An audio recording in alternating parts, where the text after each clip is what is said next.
Hanggang ngayon ay nalulungkot pa rin ang mga tagahanga ng Katniel dahil sa kanilang paghihiwalay. Marami ang nanghinayang sa tagal ng panahon ng kanilang pagiging magkasintahan. Sa kabila ng kanilang pag-amin patungkol sa naging hiwalayan, hindi naman isiniwalat ng dalawa ang totoong dahilan kung bakit napagdesisyonan nilang tapusin ang kanilang relasyon.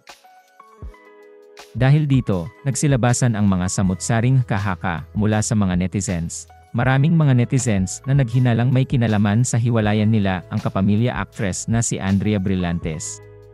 Samantala, marami rin naman sa mga fans ng Katniel ang naninibago sa pagdiriwang ng Pasko ng dalawa dahil hindi na silang nagsasama pa. Matatandaan na nagkaroon ng kaunting pag-asa ang ilang mga Katniel fans nang makitang muling naging sweet sa isa't isa sina Kathryn Bernardo at Daniel Padilla sa kamakailang Christmas special ng ABS-CBN at ang pagsasama ng dalawa sa nagdaang Asia Artist Award.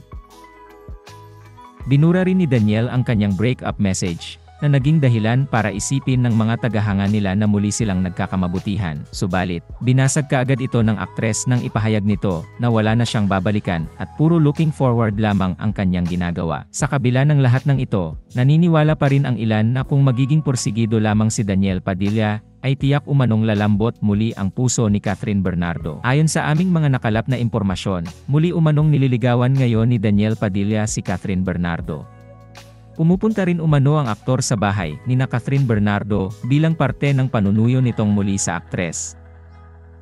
Samantala, may mga nagpapayo ngayon kay Kathryn Bernardo na huwag kaagad na bumigay sa panunuyo ni Daniel Padilla at siguruhin muna kung nagbabago na ba ito. At kung bago ka pa lang sa channel ko, please pakipindot naman ang subscribe at pati na rin ang notification bell para lagi kang updated sa mga bago kong videos. Salamat!